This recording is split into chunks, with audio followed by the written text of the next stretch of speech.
আসসালামু আলাইকুম। আজকে আমি তৈরি করব শবে বরাত স্পেশাল রেসিপি 2। আর শবে বরাত স্পেশাল রেসিপি 2তে থাকছে ছোলার ডাল আর চাউলের আটা দিয়ে হালুয়া। হালুয়াটা খেতে অসাধারণ হয়। অবশ্যই আসছে শবে বরাতে, এটা আপনারা রাখবেন সবাই। ডাল সেদ্ধ করতে গিয়ে যে ব্যাপারটা হয়েছে আপনাদেরকে একটু দেখিয়ে দিচ্ছি। আসলে আমি ভাবতে পারিনি যে সেদ্ধ করতে গেলে এই অবস্থাটা হবে। ভাবছিলাম যে সেদ্ধ করার পরে একটু বেটে নিব পাটাতে, তো যাই হোক আমাকে আর বাটতে হবে না।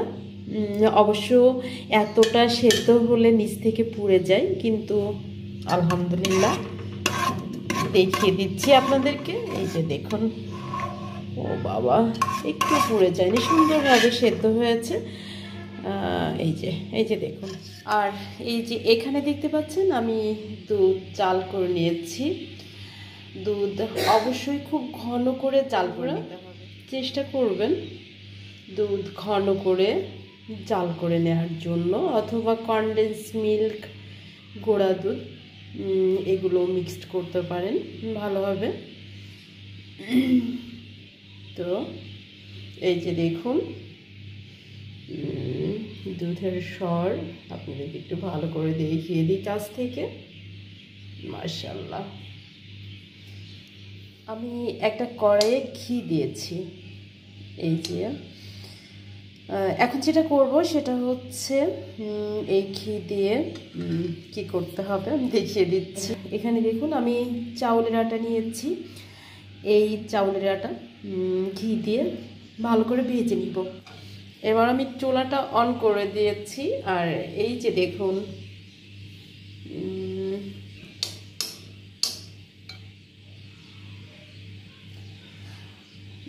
অবশ্য আপনারা চাইলে চাউলের আটা নাও দিতে পারেন, শুধুমাত্র ডাল দিয়ে আর দুধ, ঘি এগুলো দিয়েই তৈরি করে নিতে পারেন। কিন্তু আমি আজকে চাউলের আটা দিব, কারণ হচ্ছে এর স্বাদটা একটু অন্যরকম হয়, যে কারণে আমি আজকে চাউলের আটা আর ঘি দিয়ে আজকের হালুয়াটা তৈরি করব।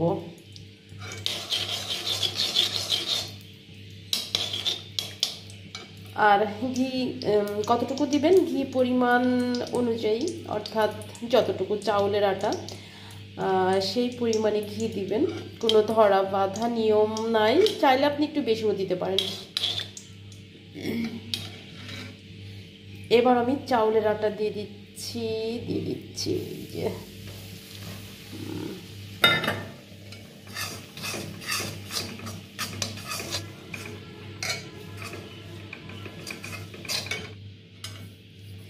ঠিক এই পরিমাণ ভেজে নেবেন।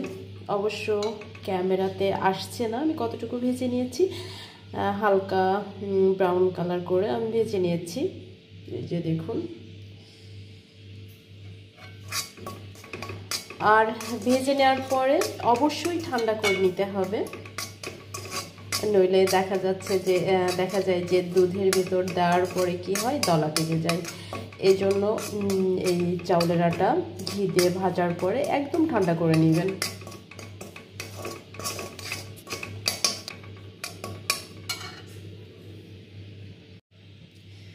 আমি আবারও একই পাতিল অর্থাৎ কড়াই ধুয়ে চুলায় দিয়েছি।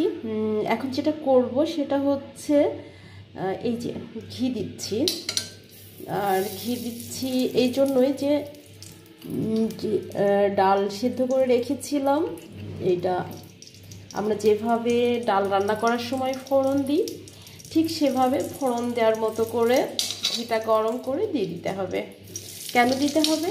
যেন ডালের একটা গন্ধ থাকে, এই গন্ধটা চলে যায়। যে কারণে এভাবে ফোড়নের মতো করে ডালটা একটু ভেজে, ঠিক না আসলে লিকুইড হয়ে গিয়েছে, তো ফোড়ন দিতে হবে, মোটামুটি ফোড়ন দিয়ে নিতে হবে। তাহলে ডালের যে একটা কাঁচা গন্ধ থাকে ওইটা চলে যাবে।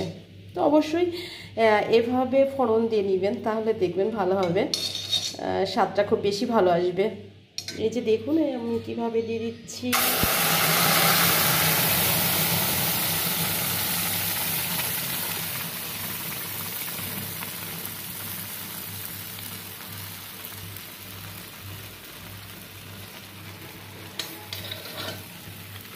তো এইভাবে একটু নেড়ে ভালো করে নেড়ে ডালের গন্ধ যাওয়া পর্যন্ত নাড়তে থাকতে হবে।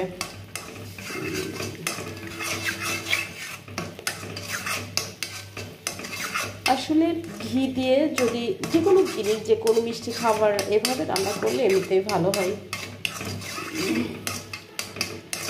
আর সেটা যদি খাঁটি গাওয়া ঘি হয় তো এমনিতেই ভালো হয়। বিশেষ করে হালুয়া, সুজির বরফি, এগুলো অনেক টেস্টি হয় ঘি দিয়ে রান্না করলে, তাই না বন্ধুরা? অবশ্য আমরা সবাই জানি, এটা আমাকে বলা লাগবে না। দেখুন, আমি আজকে ফোন এভাবে হাতে ধরে ভিডিও করছি, যে কারণে একটু কেঁপে যাচ্ছে, ক্ষমা করবেন আপনারা দেখার সময় বিরক্ত হলে। তো যাই হোক, আমার এই ফোড়নের কাজটা হয়ে গিয়েছে। এবার আমি ঠান্ডা করে নিব। ঠিক না, আমি চুলাটা অফ করে দিব। চুলাটা অফ করে দিলাম। এবার আমি পরিমাণ মতো দুধ দিয়ে দিচ্ছি।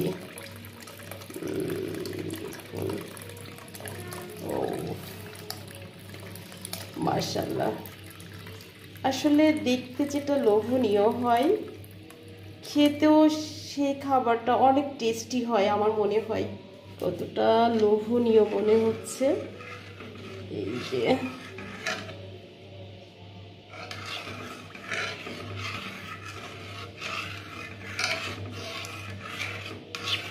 এবার আমি চুলাটা অন করে দিব। আর চুলাটা অন করে দেওয়ার পরে আমাকে কিন্তু অনেকক্ষণ রান্না করতে হবে বন্ধুরা। সরি, মাগরিবের আজান দিচ্ছে, আমি নামাজ আদায় করব, তারপরে আবার আপনাদের সাথে এই রান্নাটা শেষ করব। আমি আশা করছি আপনারাও নামাজ আদায় করার পরে আমার রান্নাটা একটু কষ্ট হলেও দেখে নেবেন। তো চলুন যাওয়া যাক।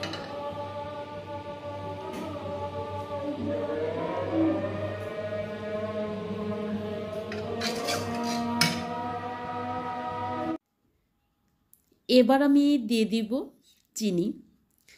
চিনি পরিমাণ মতো দিয়ে দিচ্ছি। এবার দিয়ে দিব এলাচের গুঁড়া আর দারুচিনি। এই যে দেখুন, এখন খুব ভালো করে নাড়তে হবে যেন নিচ থেকে পুড়ে না যায়।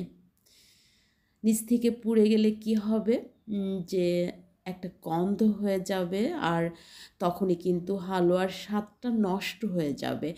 এবার দিয়ে দিচ্ছি ভেজে রাখা চাউলের আটা। চাউলের আটা দেওয়ার পরে খুব ভালো করে মিশিয়ে নিতে হবে। তো দেখতে পাচ্ছেন আমি কিন্তু চাউলের আটাটা খুব ভালো করে মিশিয়ে নিয়েছি।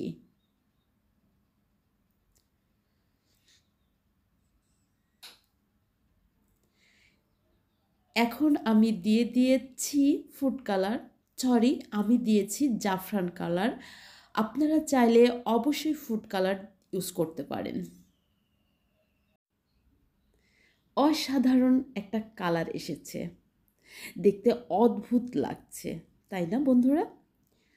অবশ্যই এখানে অরেঞ্জ ফুড কালার ইউজ করতে হবে অথবা জাফরান কালার দিতে হবে, কারণ যে ডাল অর্থাৎ ছোলা অথবা বুট যেটাই হোক না কেন, ডালের কালারটা এতটা ভালো আসবে না। সরি, ঠান্ডার জন্য আমি ভয়েসটা দিতে মানে আমার ভয়েসটা দিতে সমস্যা হচ্ছে। যাই হোক, দেখতে পাচ্ছেন হালুয়াটা প্রায় হয়ে এসেছে। আমি কিছুক্ষণের মধ্যেই নামিয়ে নিব। এই যে দেখুন, এবার আমি নামিয়ে নিচ্ছি। দেখতে পাচ্ছেন কতটা লোভনীয় দেখাচ্ছে। বন্ধুরা, আমি একটা কথাই বলতে চাই, অন্যান্য হালুয়ার থেকে এই হালুয়াটা খেতে শতগুণ বলবো না, 1000 গুণ ভালো হবে। বাসায় অবশ্যই ট্রাই করবেন। তো আবারও অন্য কোনো রেসিপিতে আপনাদের সাথে কথা হবে। আল্লাহ হাফিজ।